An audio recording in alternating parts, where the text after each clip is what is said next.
Hello, and welcome to Representation Matters, a conversation on leadership in ministry and business.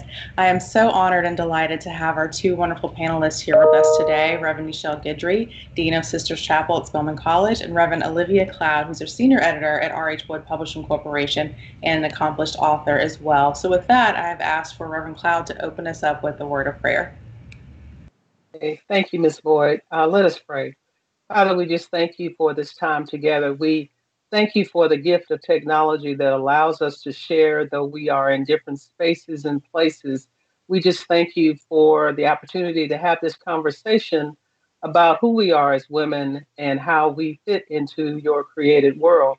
But we thank you for knowing that we are not your creative afterthought, that we are indeed an essential part of your creation in the order of your world, oh God. Help us to explore ways that we might have greater impact on your kingdom. We thank you for the conversations we can have that they may have been conversations our mothers and our grandmothers wanted to have, but the time was not right.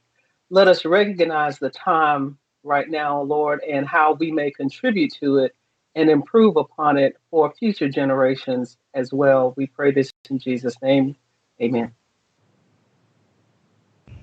Amen. Thank you so much. And as you mentioned, previous generations may have not been able to have these kind of conversations. So I'm glad that we're able to create this safe space and have the conversations that are so needed for a time such as this. So with that being said, I will open the floor for both of you just to give some of our listeners a brief background of your educational history, your professional endeavors, and what you seek to accomplish today.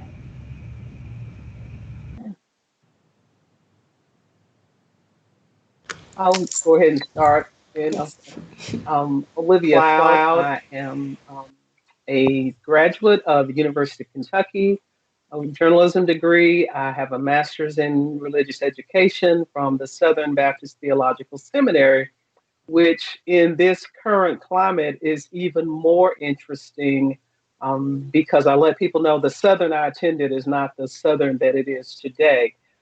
Though it's always had its issues. And we may discuss that a little bit more later. I have been in Christian publishing 30 years, and it is where I belong. It is where God showed me I could fulfill my calling, especially in those years when I was struggling. And again, something we can talk a little bit more about later, but as a woman and a Baptist woman in ministry, knowing that God had called me, I was terrified initially because I didn't know what that looked like, because all I had seen was that God calls people to preach the gospel, and the men got to do it from the pulpit and the women got to do it from the floor. And so I knew that if I accepted a call from God, that I would do it as a Baptist. I was not going to change denominations. And so I didn't know how that looked, but God opened places and spaces for me to fulfill my calling as He has opened doors within the church as well. And so I'm excited to see the young women who have come behind me, as well as I honor the women who went before me to pave the way for where we are today. And so I consider myself a writer who also preaches, and that is my primary gift. I believe that I exercise, but I'm excited to be a part of the conversation. I'm excited to see where women are going in our churches and in our world, and I think it's just an exciting time that it is our time, and it's important to see what we do with it. That we have a plan in our for ourselves and for ourselves as a gender for how we move forward. So with that, I'll turn it over.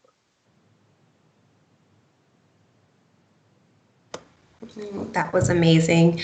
My name is Reverend Dr. Neichelle Guidry. I currently serve as the Dean of Sisters Chapel and the Director of the Wisdom Center at Spelman College here in Atlanta, Georgia.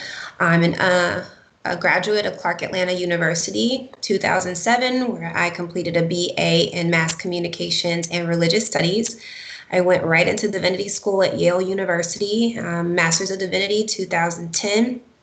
where I was the recipient of the 2010 Walcott Prize for Clear and Effective Public and Pulpit Speaking. And I was recently the 2019 recipient of the William Sloan Coffin Alumni Award for Peace and Justice. I finished my PhD at Garrett Evangelical Theological Seminary in 2017, and my dissertation was entitled Towards a Womanist Homiletical Theology for Subverting Rape Culture.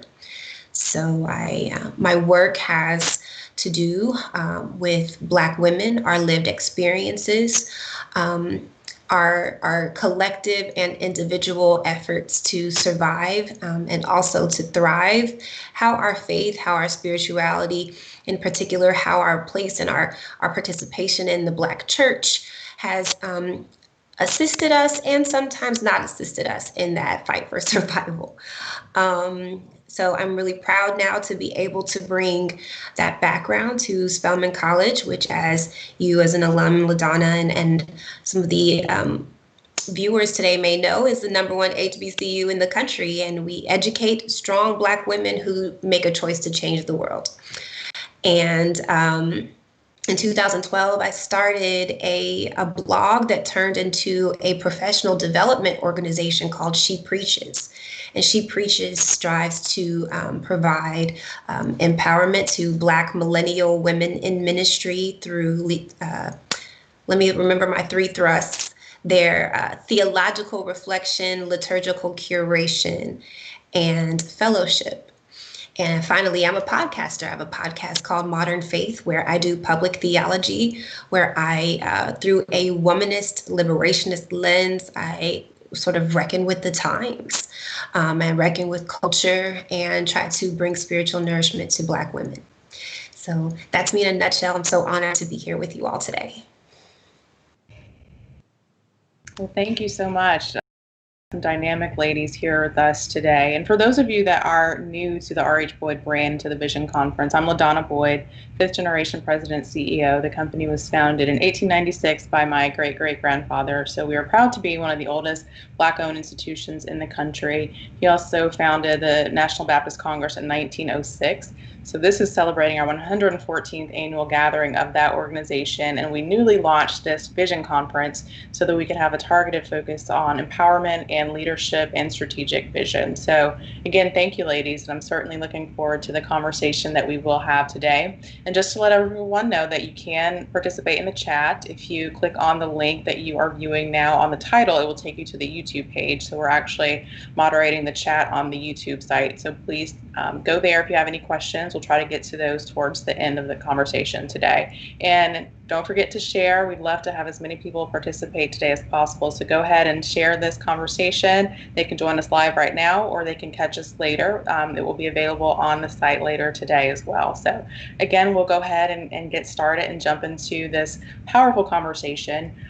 With everything that's going on right now, there's so much. I think 2020, it seems like it's following the book of Revelations, if you will. There's so much that's going on, collectively and globally, but then also, a lot of people are dealing with personal struggles as well. And, being Black women, I think we have heightened personal struggles, if you will, whether you're in the pulpit, in the classroom, in the boardroom, in medicine, wherever you are. It seems like the burden just feels a little bit heavier on Black women. So we want to talk about some ways today that we as leaders can be positive role models and hopefully help to alleviate that burden on future generations as well. So just to get started, we've got a few questions here that we will start with, and it will kind of grow organically from there. But just wanted to hear from you how gender has played a role in your professional journey so far, and has that impacted your views on representation and diversity. So with that, I will let Dean Guidry, if you'll start off. So this is a powerful place to start because this is a question that calls for truthfulness. And because we have established this as a safe space, I'm just going to tell the truth. I think one of the beautiful sort of silver linings of living through such an exhausting period and season is, you just don't have the energy to, project and to front, so it's just the truth in this women's gathering that we have here today. um, you know, I'll start with why I started She Preaches, because that was the era in my life where I was really sort of coming into an awareness of sort of the cultural and systemic barriers to not just my professional success, but to, my personal wellness. At the time, I was working at a really big church in Chicago. And in addition to being a woman, I was also the youngest person on staff. And working at a church of that size, it was always something going on, always something happening, whether it was a program or a service. And we were one of these churches where we had 3 services a Sunday, and not to mention all of the weekly programming. And so it was a culture of busyness, and it was a culture of if you didn't have boundaries in place, you could really get, kind of caught up in that pace and in those demands. At the time, I was also not married. And so I felt like I was kind of getting some of the assignments and some of the duties that no one else got because they had husbands, or they had husbands and children. And so it kind of took some real effort on my part, not just to establish my boundaries, but to find my voice. And I realized in that season how I had been socialized to be the nice girl, to be the girl that sort of just goes with the flow because people like the nice girl, people like the cool girl. But when all of a sudden you have boundaries and you have a sense of your voice and you have a sense of your worth, then all of a sudden you become the angry Black woman. And I think that there comes a point in all of our lives as Black women where we have to stand face to face with that stereotype and decide, you know what, if I have to be that in order to protect my boundaries and to protect my peace, then that's exactly what I'm going to be. There comes also a point where you have to be able to say that it's more important to me to be healthy. It's more important to me to have peace of mind. It's more important for me to be true to the call of God on my life than it is necessarily for people to like me, or to even accept me, And so I have also experienced what I believe has been some extreme gender-based discrimination. I have experienced the double standard of if I were a man, I know that this would not have happened to me. The flip side of going through all of these experiences at various points in my professional development is I have really realized the value of having strong relationships with strong women. No matter where you are and no matter where you planted, you have to have a sisterhood of people who can speak up for you when it's not necessarily wouldn't necessarily be the most beneficial thing for you to speak up for yourself. And those women who are willing to stand with you, and those women who are willing to bear witness with you. And I'm thankful to God that for every struggle, there's also been a sister. And so that's where I'll start.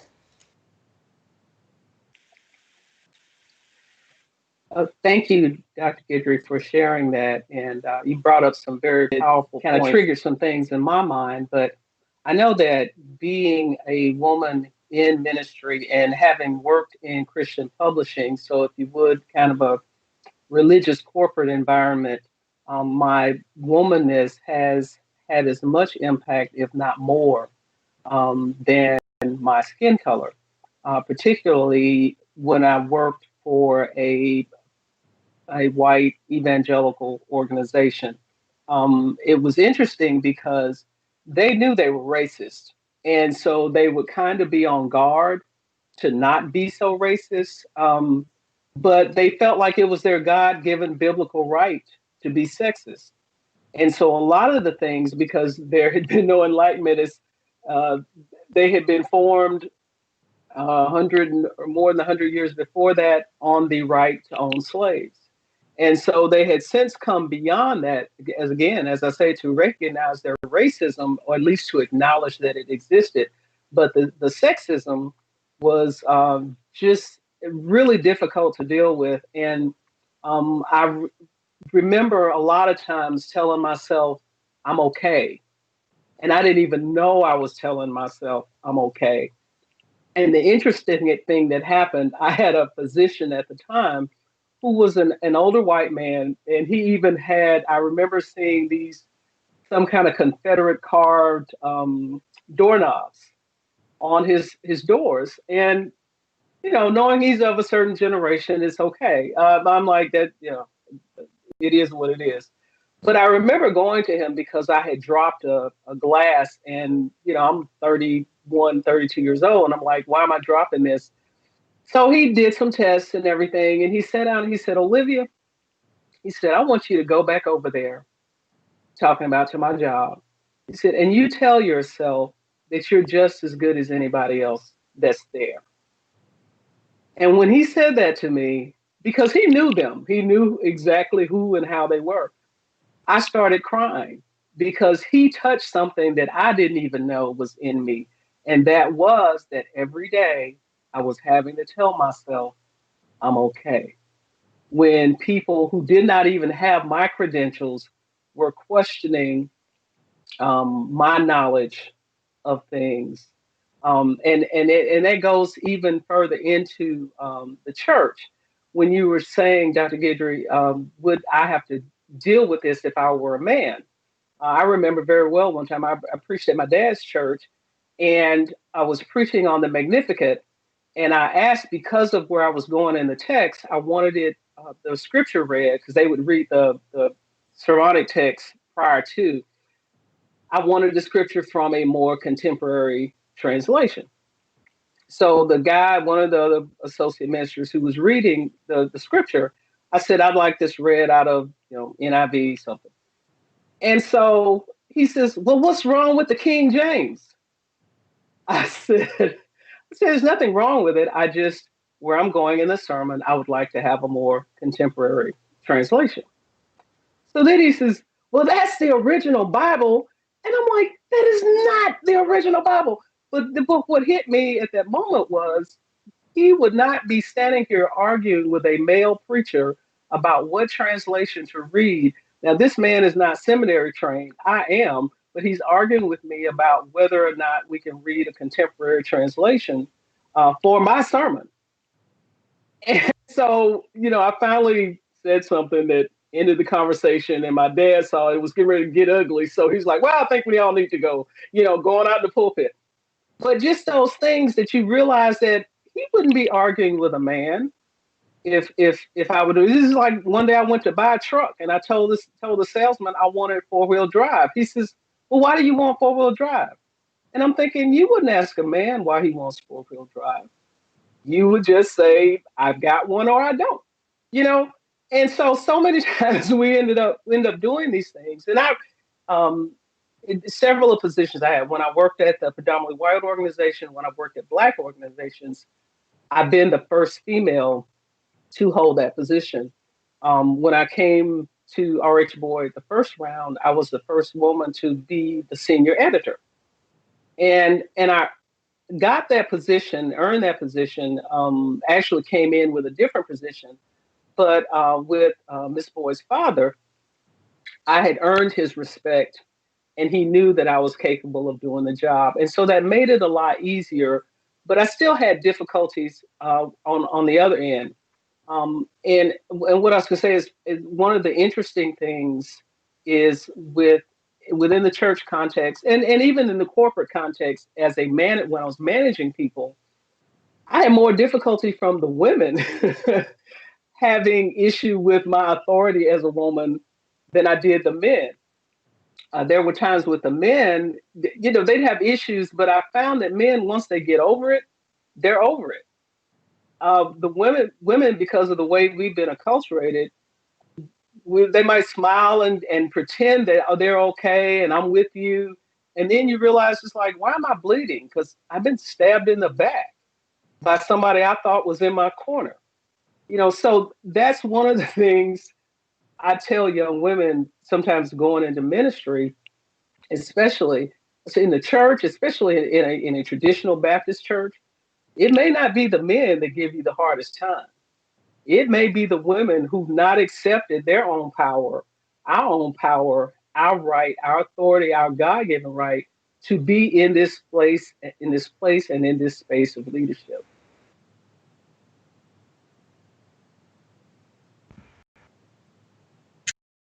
You definitely brought up some excellent points there. It's interesting when you said, "Why am I bleeding?" and you've been stabbed in the back, and it's by the women. And Dean Guidry, I think what you said earlier was so important as well. Like you do have to create that strong tribe of women and people that you know that you can trust, but still maybe be on guard just a little bit, if you will.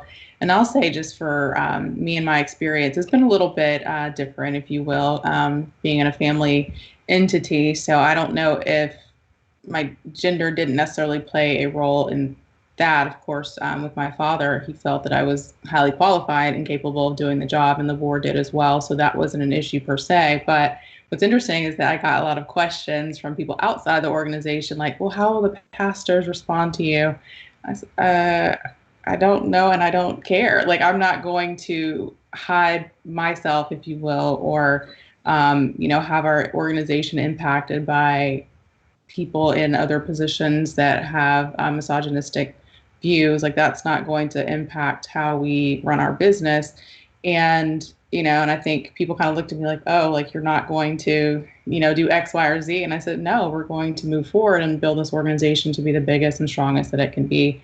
And the concept of not having to listen to everything that every customer said, and I think the idea of, like, you can fire customers as well. So those that don't agree with, a woman being in charge or this, that, or the other, well, then don't utilize our service or product. And that's fine, because we want to make sure that we're building up not only our generation, but future generations, and letting them see that it's good to have diversity in leadership, and that women are just as capable of men to do the job. And anything that's creating any dissonance towards that is not something that I want us to be subjected to.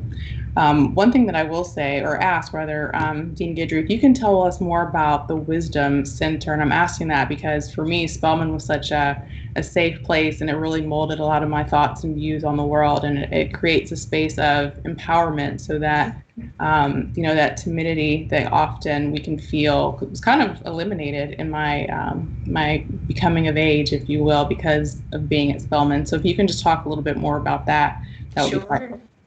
Absolutely. Established by my predecessor, Reverend Dr. Lisa Diane Rhodes. And WISDOM is an acronym that stands for Women in Spiritual Discernment of Ministry. And in the context of Spelman College, we are one of a handful of what we call living and learning centers. So we are a residential program where we have 10 young women every year who are selected to not only participate in a year-long curriculum and program around spiritual development and vocational discernment, but they also live in this live in a dorm hall together, which is really critical, because I think living in that that very concentrated and intimate space, it becomes sort of ground zero for implementing the sort of concepts that we that we teach and that emerge out of our conversations. The Wisdom Center is a decidedly womanist space. And by that, I mean, we practice a sort of religion and spiritual practice, and also a politic that inherently centers Black women and our lived experiences. And it's fascinating to sort of witness every year that even though we attract young women who may have been raised in the church or have some familiarity with spiritual disciplines and praxis, there's a disconnect between that religious identity and that identity as a Black woman. And you get a real sense of how there's so much religious practice in this country and probably globally, but I can speak more authoritatively about the United States, that is absolutely embedded or intoxicated rather with patriarchy, sexism, and misogyny. And when you get into a space where through theory, through reading, through discourse, through service, you are really doing the work of sort of disentangling what you believe about God and what you believe about yourself. And you start to find my religion has supported some forms of self-hatred. My religion has supported the way that I have self-silenced and the way that I have, and so our work is to expose that and to undo it. I think often about the work of Ntozake Shange, who in For Colored Girls says this very famous line where it says, "I found God in myself and I loved her. I loved her fiercely."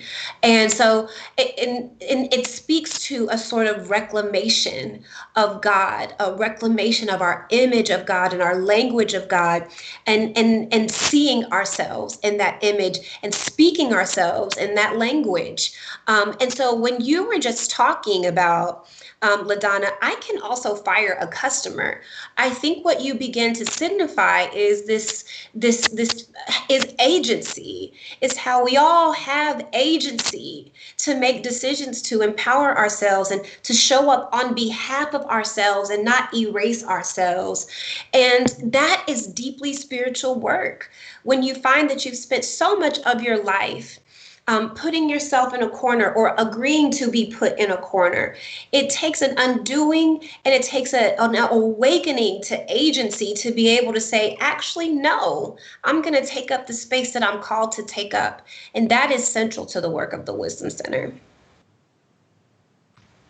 Thank you for that. That is fantastic initiative of Spelman. It's something that I am very proud of to be associated with. So thank you for that. And I think actually, the idea of taking up space and agency is so important. And I don't want our customers to be upset. Obviously, we love our customers and they've been very, very supportive. So I don't want to come off in that way. But for those that did have some problems, I definitely got some emails when I first took the reins, if you will.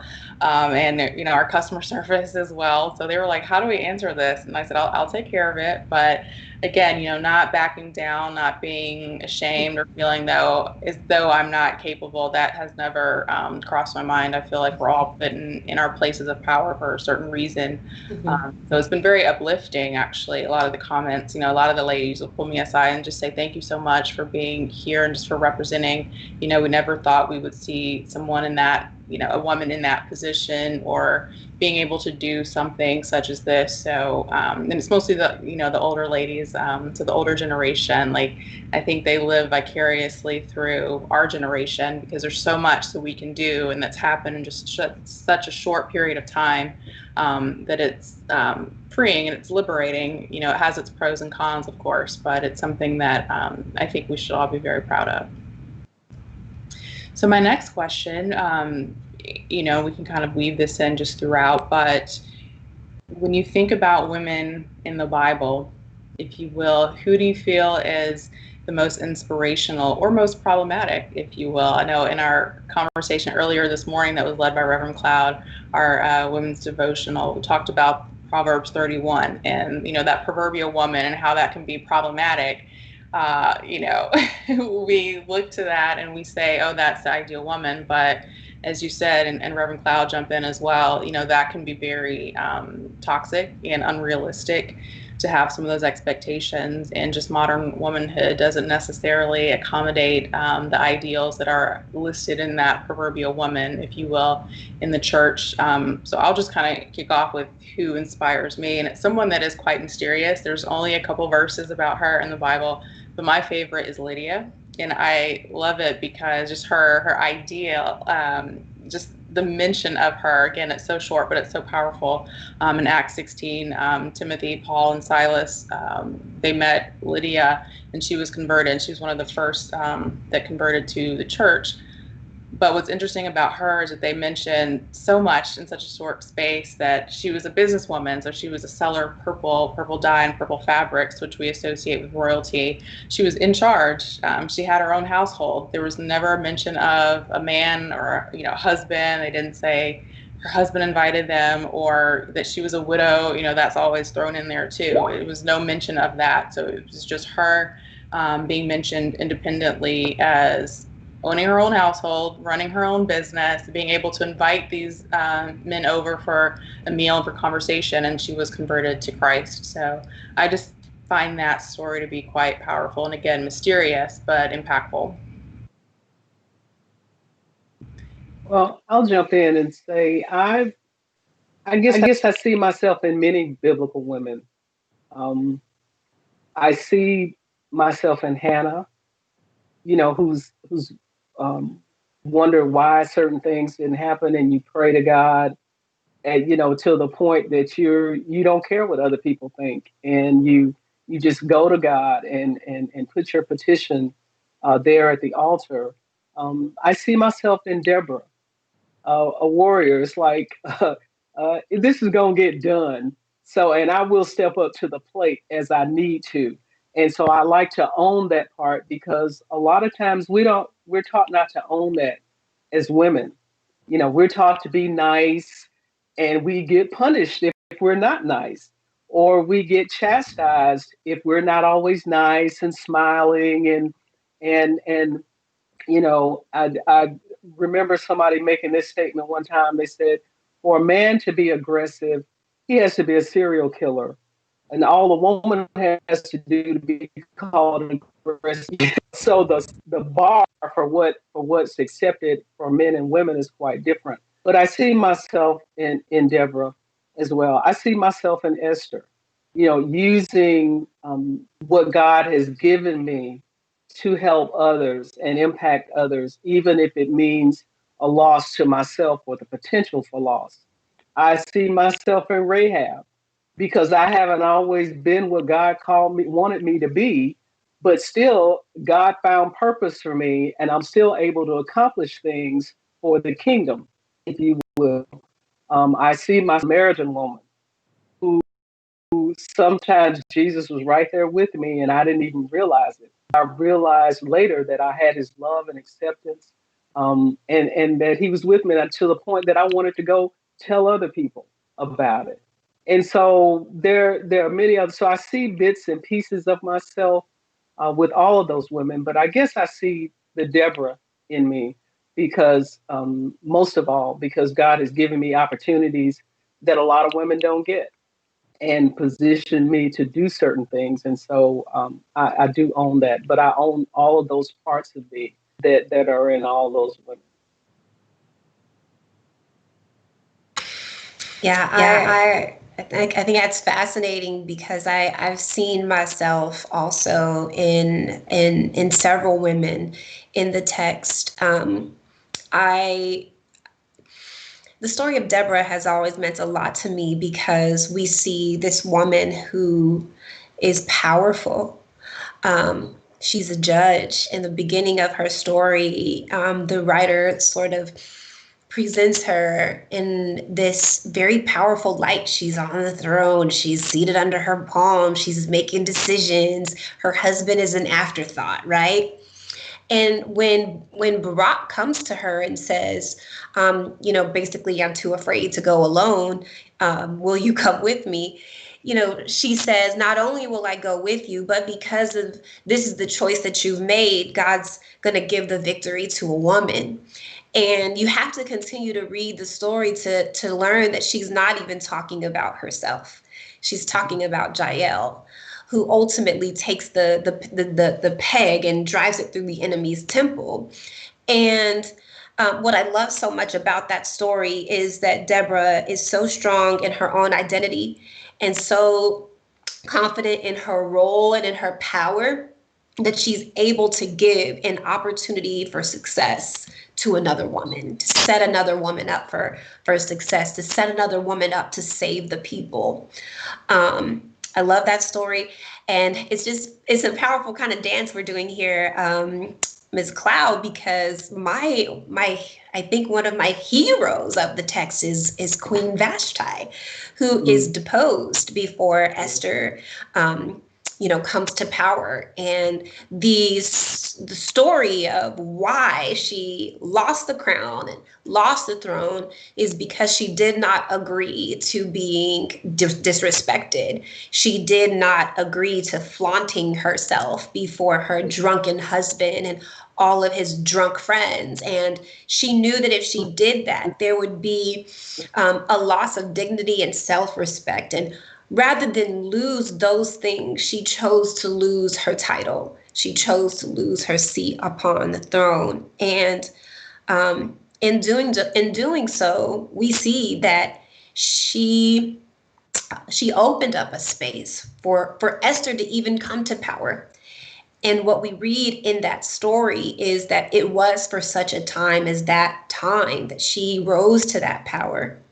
And so what I love so much about Vashti is not just how powerful she was, but I love that her story reminds me that the purpose of all of our struggles is not just the struggle itself, but it's to also make some space for some other woman to come behind us to be able to make a difference. And to me, that's always reminded me that,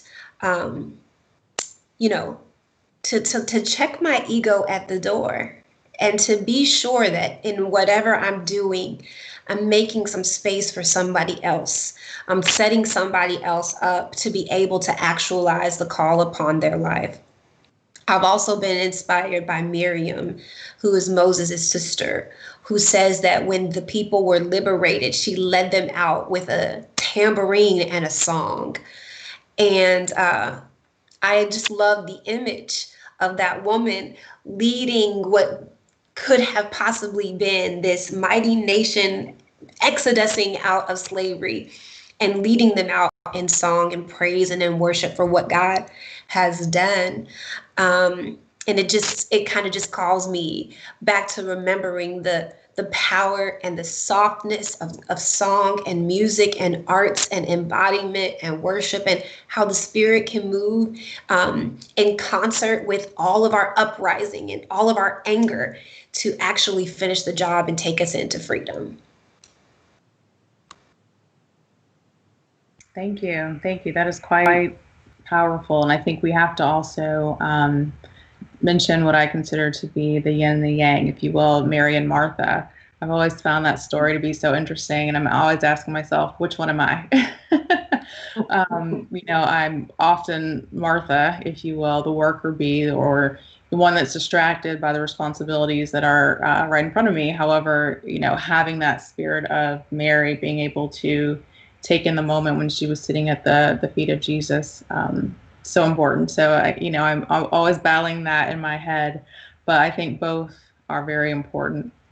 I do want us to segue, if you will, just a little bit, just talking about kind of the corporate world. I know we've talked quite a bit about faith, and we are all in faith-based organizations. However, for those that aren't, that are in secular positions, especially positions of leadership, how can they talk about the idea of gender and inequality while expressing their faith as well? I know that can always be kind of a taboo topic, and we did get a question from the chat as well, which certainly speaks to this point. It says, if conversations around women in leadership and diversity are not happening, how does one go about bringing up the need for them to happen and at work if they aren't in those positions of leadership? So if you want to start with that, or if not, I'll go ahead and give some feedback.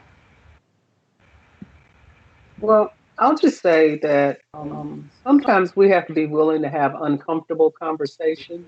Mm-hmm. Sometimes we have to be the one that's other people, maybe the eye roll, say, "Oh, okay, she's gonna bring up that women and diversity thing again," Right. And it's like, yes, I am going to bring that up. And Wow. so we have to remember, yeah, that our forebears paid heavy prices for Mhm. us to be where we are.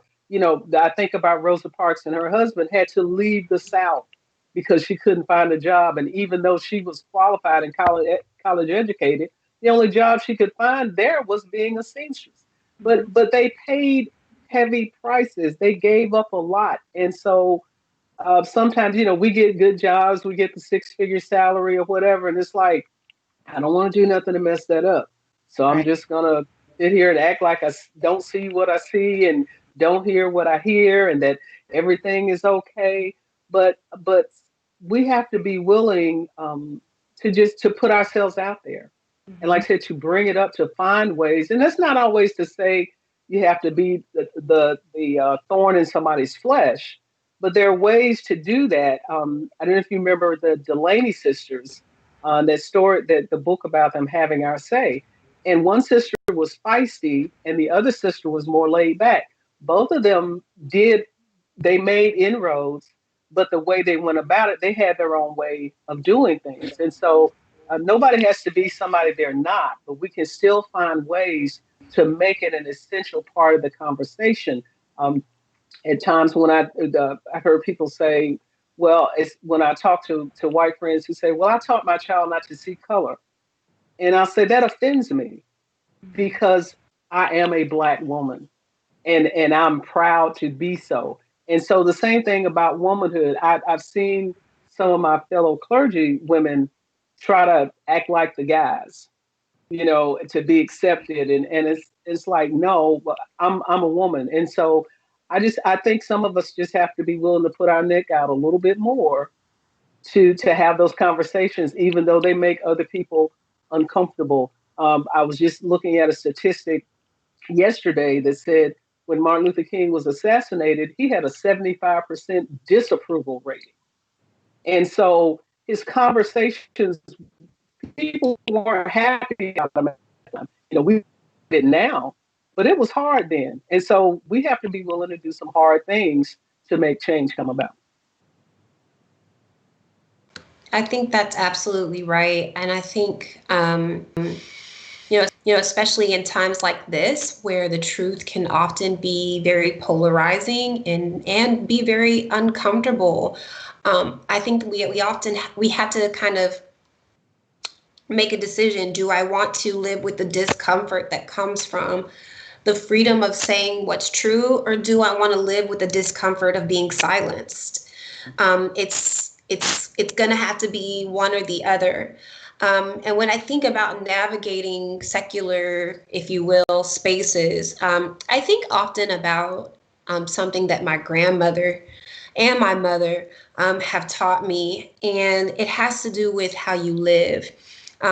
There's a concept called witness, that we talk a lot about in the Black church, and we talk about witnessing, about maybe talking about God or evangelizing or this and that. But my grandmother and my mother introduced me to a concept of a living witness. Like, how you live your life also is a message of what you believe and who you believe in. And they taught me about the value of how I treat people. Do you treat people with kindness and equity? Do you, like Micah 6:8, do justice, love mercy, walk humbly? There's something to be said about what we convey, not just with our lip service, but with how we live our lives, right? And so this as women, this goes back to how we read and interpret the word, and interpret this, whatever sacred text we read, right? um, because the same Bible that in the New Testament, Paul is very clear about his gender politics. He has cornered women into being silent, right? But then in so many more junctures in the scriptures, you have these images of these women that we've just lifted up, who were unapologetic about their power and unapologetic about the risks that they took to assert their agency and to live their best lives, right? And so if you read those stories of those women, they actually do empower us to show up in spaces that are not only, kind and compassionate and just, because I think that as believers, that's what we should be thinking about first and foremost. Are we treating people in a way that actually makes Christ attractive, right?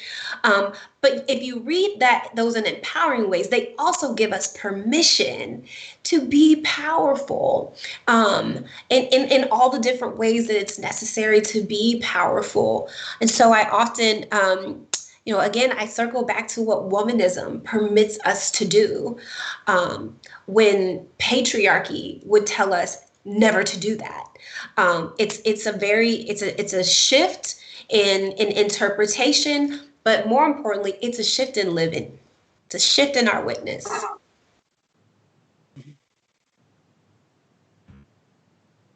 Thank you for that. I think, what we've talked about kind of stepping into our own power is so important, and creating opportunities for others that come behind us is so important. In my position or that of my peers in leadership, oftentimes, we are the only one, if you will, in certain spaces. And just looking at some of the statistics, and I'm talking about in business now, out of all of the Fortune 500 companies, for example, there's only 4 Black CEOs and none of them are women. However, Black women now make up the largest percentage of small business owners. So there's obviously, the entrepreneurial spirit, if you will, that lies within our community, but there are certain barriers that kind of oftentimes prohibit us from being able to cross over into those larger segments of the economy. Certainly access or limited access to capital is a huge part of that. So just not being provided with the resources to really make that huge impact on our businesses and our communities. I think that that's certainly something that needs to be addressed, and not sure how to do that per se. And that's kind of a bigger topic than what we need to talk about now. But I think, certainly creating those opportunities for women is so important, working with those that can kind of open that door, if you will. I know the buzzword now is the allies.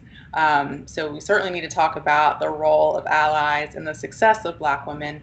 And just wanted to read this statistic. The Guidry report shows that there are more female African American small business owners than the general population of business owners. In the American small business universe, 27% of small businesses are women. Among African American owned businesses, 35% are women. So again, we are a large segment of the economy, but we need to figure out what can happen to put more women in the C-suite, especially of these large Fortune 500, especially Fortune 100 companies as well. So I say all that to say, how can we work with allies to help us walk into our destiny as well? Well, I think we need to value what we have to offer as women. We don't downplay. I remember a couple of years ago, we were soliciting donors for an event we were having. And I remember very clearly in my mind making the transition of, no, we're not begging you for a corporate contribution. We're putting an opportunity before you to present yourself to a group of educated, professional African American women, that purchase a certain thing. And so instead of seeing ourselves as always the person looking for something, we have to see our own value, and work as far as working with allies. I think we do need to, as Dr. Guidry has said, and you too, Ms. Boyd, about opening spaces for other women, helping each other. I got a call yesterday from a young lady. I knew she was going to call. Somebody said she wants to become a freelance writer, editor, proofer, whatever.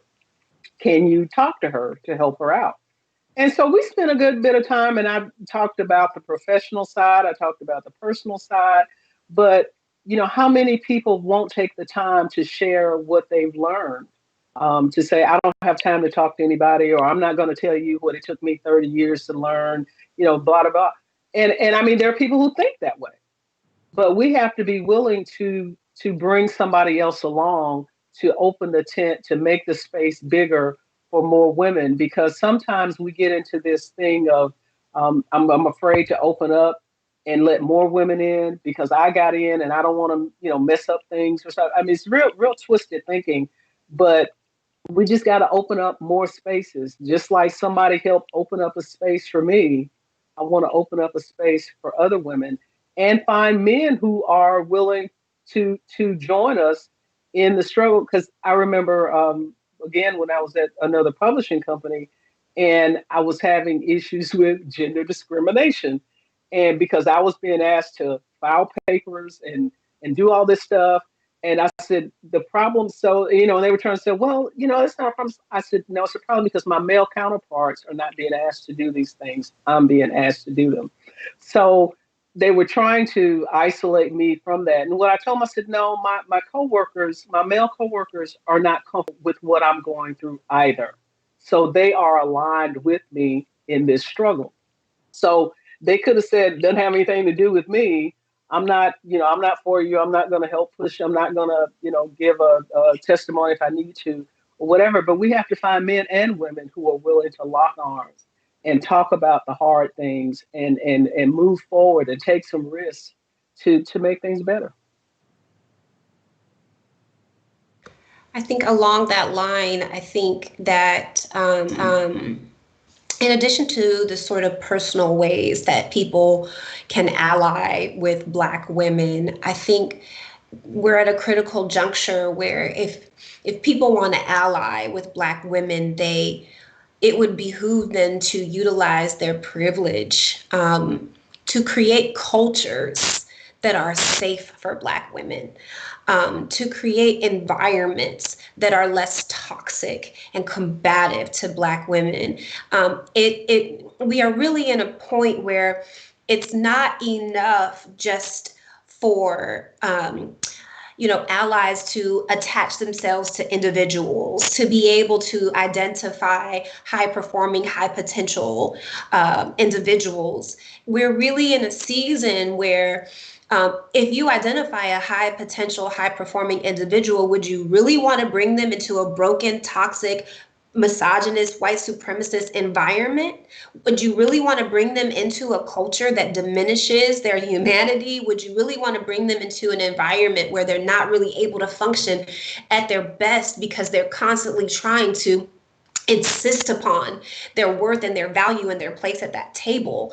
And so at this time, I feel like I'd like to call on whoever wants to be an ally to Black women to really focus on culture work, to really focus on creating workplaces, creating churches, creating communities and homes that are safe, that are affirming, and where we are honest about not just where we are, but about the work that we have to do, right?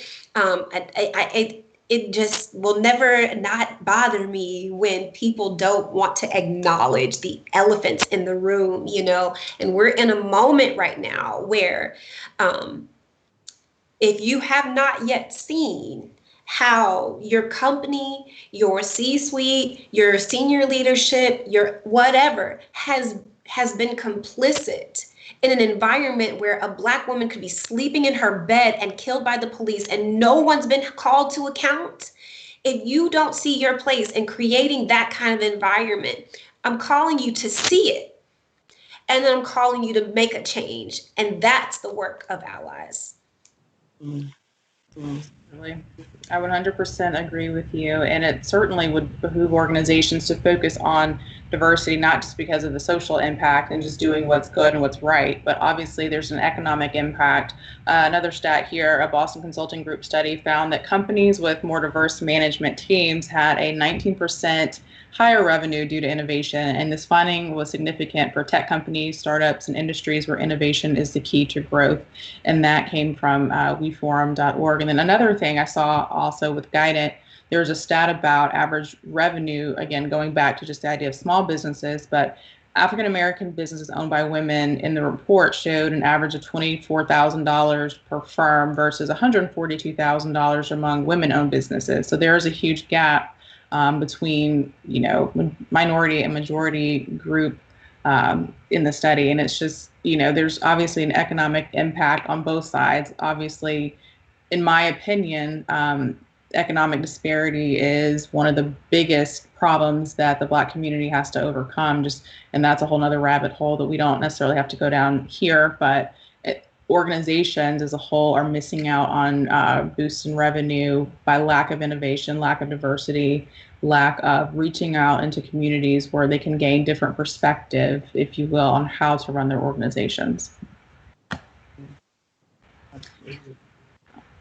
So we've talked about the role of allies, and that obviously implies Caucasians. It tends to lean towards Caucasian males, but I think we have to talk about the role of Black men as well and how they can help to empower and uplift Black women. We had a great conversation yesterday that was led by a Northern Seminary, just talking about, one of the concepts that was discussed was the idea of the Black family and the systemic breakdown and what that has done for our community as a whole. So oftentimes Black women are left to be forced to be the leaders, if you will, leaders of household, have to be the primary breadwinner and whatnot. And as we talked about, there's obviously an economic disparity there. So what are some ways that Black men can help to empower and uplift women?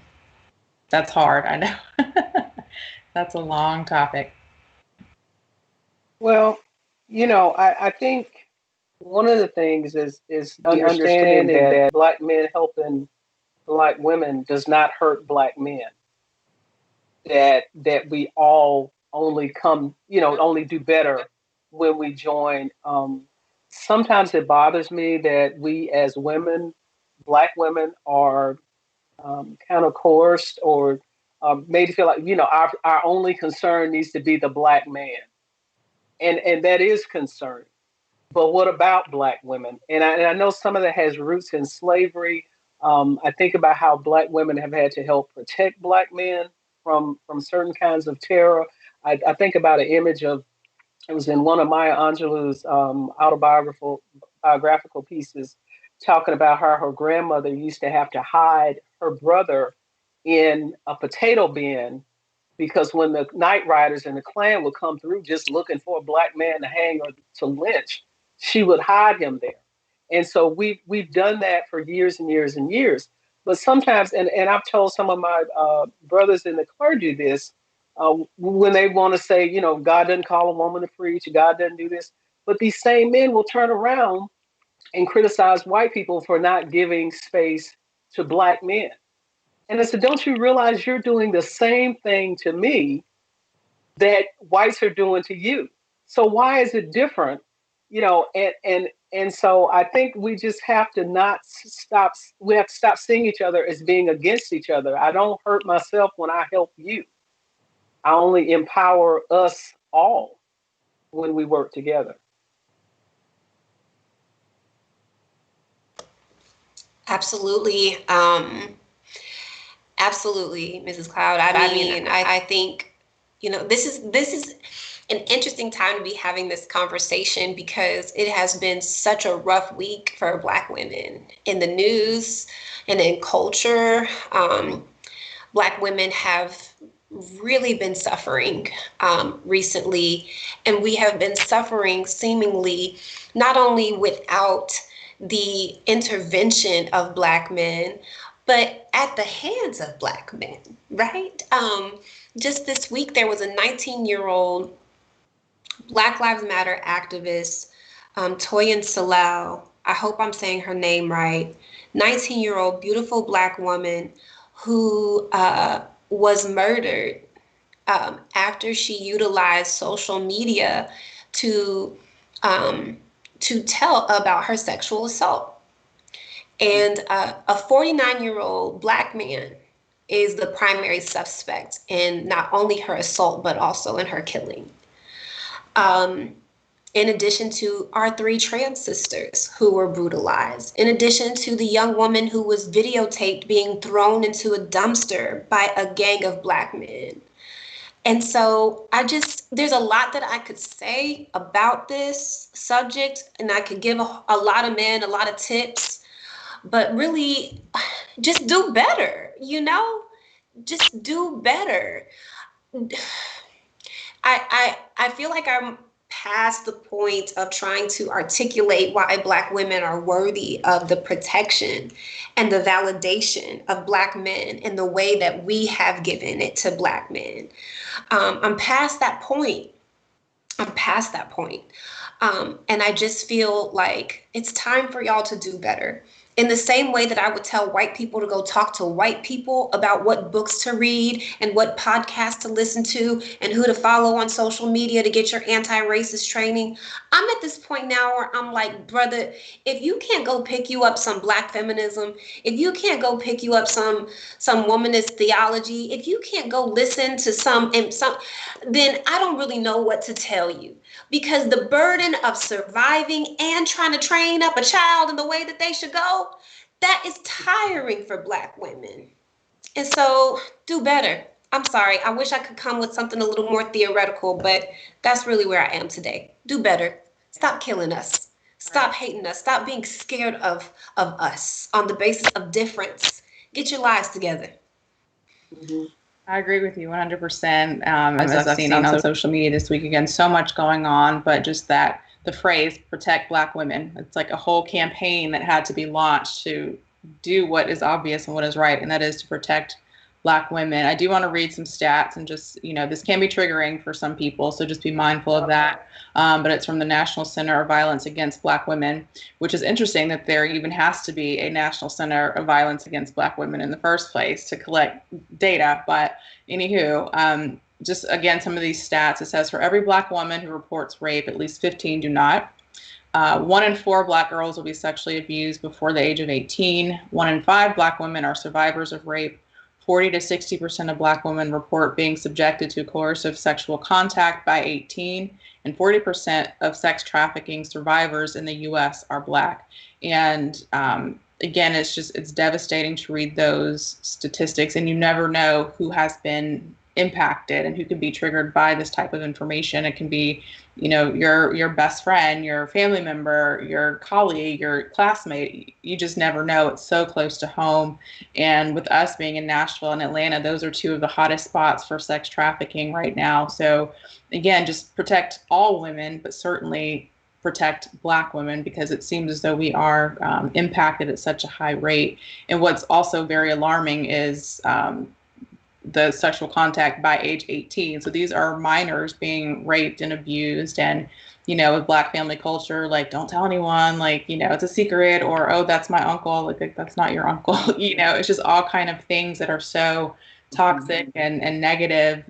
That's just so heavily ingrained in Black culture that we have to eliminate that. We have to have real conversations and stop trying to keep these fake family secrets that are literally killing people or impacting them for future generations. Get therapy, get help, report, whatever you need to do. And, mothers, listen to your daughters, and fathers, listen to what your daughters are saying, because, they're probably not making it up. So you need to take that action and hold other people accountable for what's taking place against our Black girls. And, I think part of it is fostered by our desire to be loved. We just, we want to be loved. And sometimes that love, when it comes with violence, we'll take the violence just to get whatever little crumbs that come with it. That our self-esteem is so low. When you hear mothers defending their the boyfriend who's abusing the child, saying, I'm not going to give up this good man. He's helping the bills. But he's abusing your child. So you're willing to pay that price, as you said, believe your kids. But I think our desire to be loved just makes us put up with so much that is dysfunctional and just plain wrong, that we need to learn how to love ourselves first. and to love who we are, not just as individuals, but as Black women, to love each other, to know that life, we deserve better. And as Dr. Guidry said, to hold our men into account to do better. That no, this is not what I should take just because I'm Black, you're Black, so you have a right to abuse me. I'm gonna take it and I'm gonna keep the secret because I don't quote want to let the white man in our business. And I've heard that kind of stuff too. But one other thing I did want to say about I had a flashback to the whole affirmative action thing. We were talking about Black men versus Black women. And I've even heard guys say, well, if they hire you, they get 2 for 1, so they're going to hire you before they hire me. And it's like that's crazy. But again, it's like we're not each other's enemy, and we got to stop treating each other that way. Absolutely. And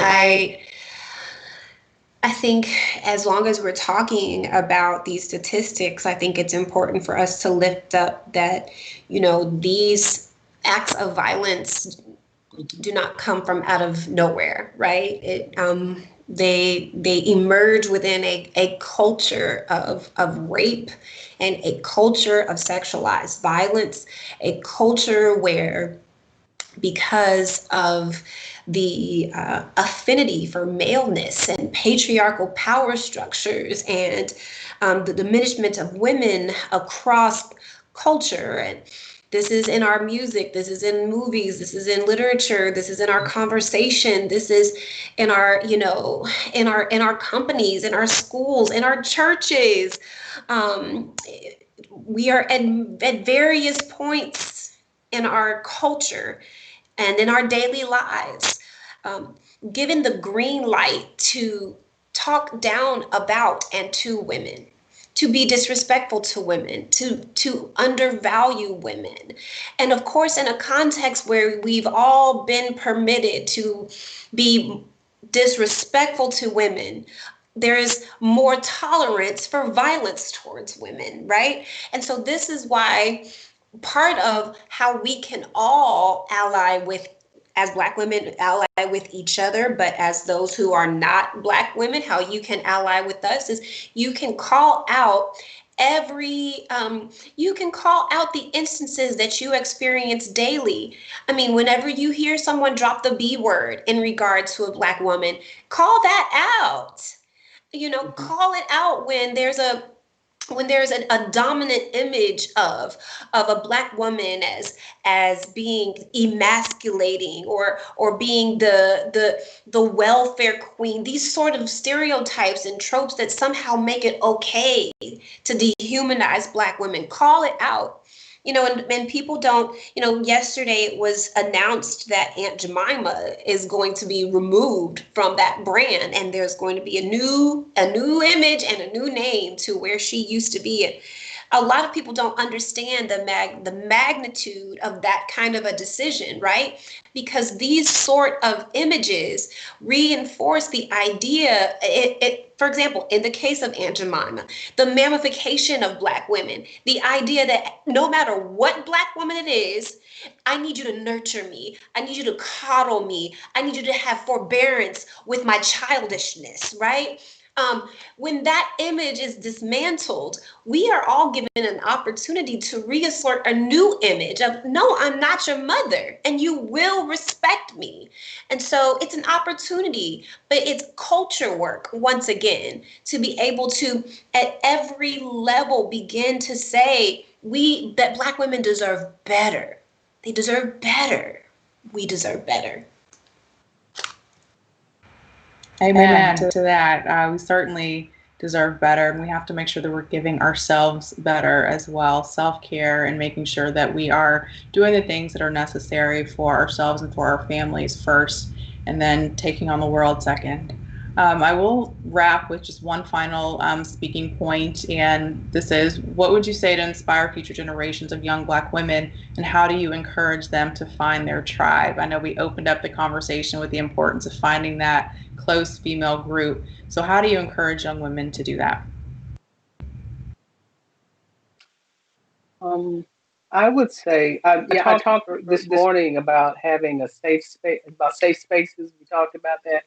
And I believe in having safe space friends, or at least one good safe space friend, and a safe space to be in at some point where you're okay. I talked about growing up in a segregated neighborhood in the South, and it was a neighborhood that was built for African American families, mainly kind of after World War II, a little after that, because they knew that they were not going to allow black and white families to live in the same neighborhoods. So they said, okay, let's give these black people an opportunity to build their own homes and live in their own neighborhood. Well, it was a great wound because I never had anybody to tell me I'm not good enough, that there's something wrong with me, our teachers held us to a standard that was a standard because it was no excuses.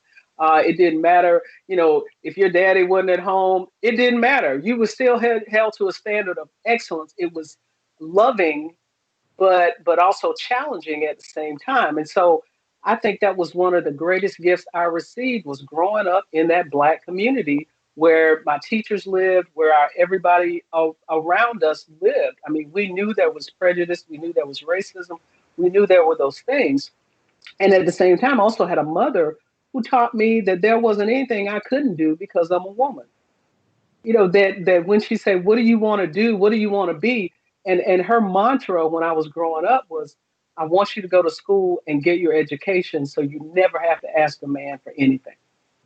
Because she had seen women who lived under horrific circumstances because they couldn't afford to walk away.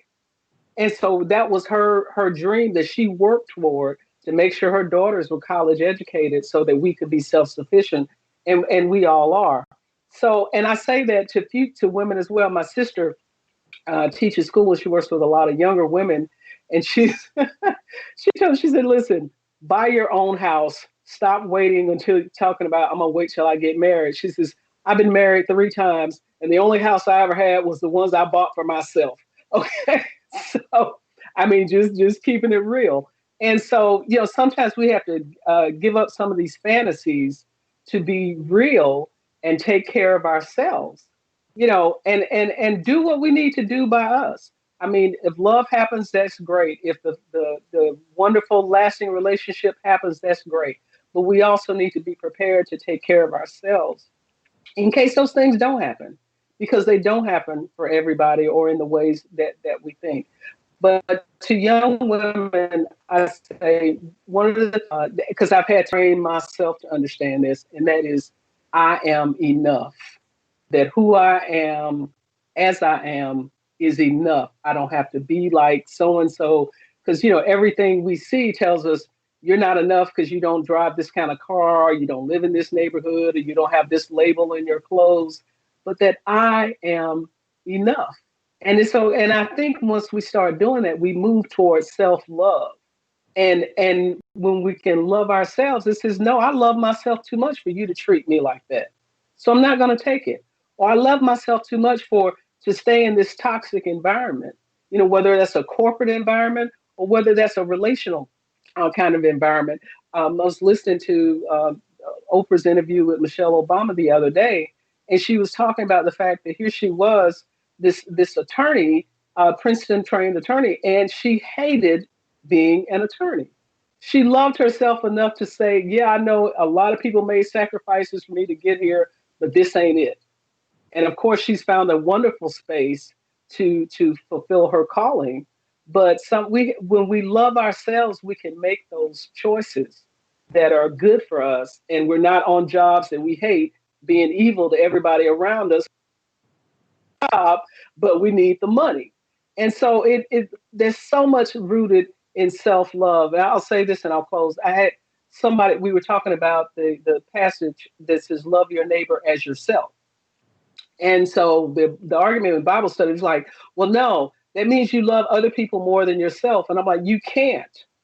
If you don't love yourself, I said, let me put it in a different context. If I said, treat your neighbor's house as if you would your own, that assumes that you treat your own house in a certain way already, So when you go to your neighbor, I said it's the same thing with love. It's saying it's assuming that you love yourself enough, and so you're getting the syntax confused with the order of things. So it's so much centers around self-love, because if I love myself too much to accept certain treatment, and I love myself too much to allow myself to treat other people poorly as well. That is my word for young women: to love yourself. Yeah, absolutely. Absolutely. I think it's a perfect segue to what I would say to young women who are trying to find their girl group or their tribe, is in addition to loving yourself, be yourself. You know, walk in your authenticity. And I reflect often on my childhood, and I reflect often on growing up in Texas, where I was one of three Black people in my high school graduating class. And it was a struggle for me through most of, my, you know, elementary school, middle school, high school education to sort of find like where I belonged, because uh, I didn't really have an appreciation for my authenticity. It happened like maybe sophomore year of high school that I started to realize like the great amount of energy that it took for me to sort of put on an air in order to be accepted. When in reality, I was the super smart, nerdy Black girl that loved musical theater and, was just kind of just eccentric and weird, and weird people weren't popular, and so, I found myself for many years kind of making this negotiation. And when I got to, like I said, to a point where I was like, man, that's really tiring to continue to negotiate, I found that I did lose a lot of friends. But I found that the friends that I lost weren't friends to begin with. Mm-hmm. And I also found that when I became more comfortable in my own skin, I actually began to attract real friends. I began to attract people who I had things in common with, who were on a similar wavelength, and who were also very nerdy and eccentric. And those were the people whose friendship saw me through the rest of high school. I will say though, I did not find my tribe until I got to my historically Black college. Mm-hmm. And going to my HBCU was the point in my life where I realized that I wasn't weird, that I wasn't eccentric, that there were other Black girls out there who loved the things I loved. And we could go in talking about some Toni Morrison, and we could go in talking about some Earth, Wind, and Fire, and we could go in at the Apache Cafe staying out way too late enjoying open mic night. And I will say that that HBCU experience was my turning point, because it was the place where I felt like I was safest to be myself. Mm-hmm. It was the place where I actually, outside of my family and outside of church, I learned that I had to have a tribe that was based on quality, not quantity. And I also learned that my tribe was going to include people that were much older than me, as well as my peers, and even some younger ones now. I think often about the chapter when I was working in the church in Chicago. And like I said, it was a very busy church. We were always doing something. And at that point in my life, I loved that. I loved that rigor. I don't know that I could do that now. But part of what I loved so much about that was Reverend Linda Mutri Dodd. And I lift her name up because she was my elder. She had a long tenure at that church. And not only did she help me to navigate the politics of the church, but she took me under her wing. And when I felt like I didn't have another friend or have another advocate there, that Black woman was all of that and more to me. And then I had other sister friends who are on staff and sister friends who were in our congregation that made that workplace also feel like a place where, as much as I had to be there, I also enjoyed being there. And so I also learned that wherever you are, you know, my best friend lives in California, but every place that God has brought me in my journey, God has also brought me soul sisters and friends. And it's important to not burn your bridges, young women. It's a cancel culture out there. And a lot of you are quick to cancel when you have disagreements. And there are those relationships and those people that it would be better for you to walk away. But I behoove you not to cancel everybody, because not everybody's bad just because they don't agree with you. And if you're gonna have a tribe, you can't cancel everybody. You got to have some people that you go through things with, that you go through trouble with, that you go through seasons with, that you practice forgiveness and forbearance with. That's what sisterhood means. And so I'd encourage you to quality over quantity, and also put in the work. Put in the work.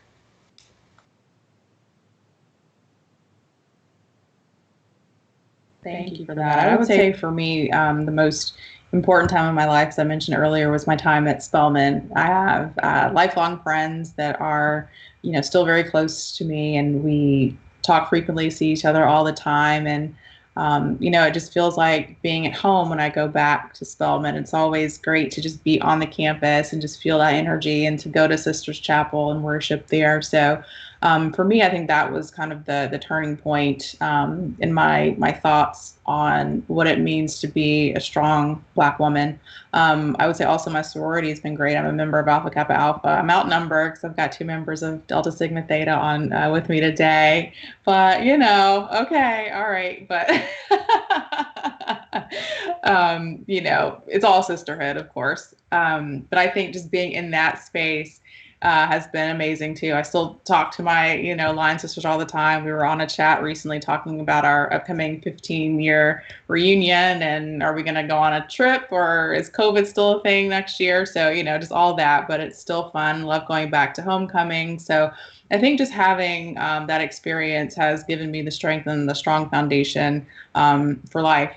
Also, I think it's important, you know, in the friendships that I've made in my adulthood outside of college, that's been very important to me as well. So my friend group here in Nashville, you know, a lot of them, I've found that we have similar alignment because we have similar interests, and our purpose in life aligns, if you will.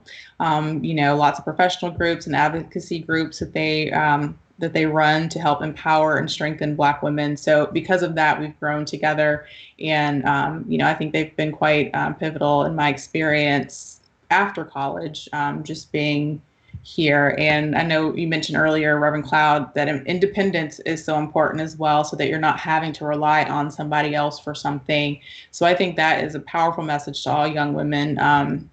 You know, it's interesting, be very independent, but not too independent, if you will, because it's a fine balancing act. Because again, you will need somebody, whether you need them for, you know, partnership and romantic relationship and business and friendships. It's important to still have some sense of vulnerability and openness. But, you know, at least be able to take care of your own, have your own place to lay your head, and own reliable transportation and just things like that.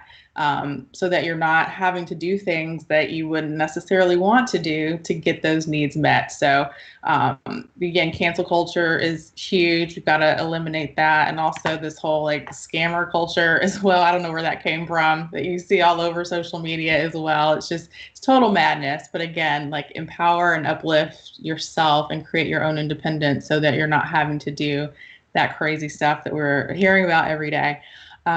Also, lastly, you know, having positive family relationships is important too. That, again, as we talked about earlier, the breakdown or the makeup, if you will, of the Black family can be a little different. But if you're able to have those strong, positive family relationships, that is very important. My family's watching now, so hello to everyone, as well as my girlfriend. So thank you for your support as well. So with that, that concludes our session. So again, thank you so much, ladies. It's been a dynamic conversation. And to everyone that's joined us today, we certainly do appreciate your time and your interest in sharing with us today. This recording will be available on our site later, so you're able to watch it again and to share it. We also have some upcoming events very soon. Tonight we've got an intergenerational pastoral leadership conversation. So that starts at 7 p.m. Central. Tomorrow morning at 9 a.m. Central, we have a prayer call and conversation talking about the importance of social justice and what that means for our community going forward. And then followed by a special Juneteenth commemoration at 11 a.m. We'll be talking about the importance of Juneteenth and how we express ourselves creatively in the arts. So we hope that you're able to join us for that, again, right here at www.visionconference.org. So that concludes it. Again, I'm LaDonna Boyd, and it's been a pleasure hosting everyone today. And I would ask Dean Guidry if you would mind just praying us out. And it has definitely been a gift to be here with you, LaDonna and Reverend Cloud. You both are such dynamic women, and I'm really glad that we had this conversation today. So let us pray. God, for all that our ears have heard, our eyes have seen, and our spirits have felt, we give thanks.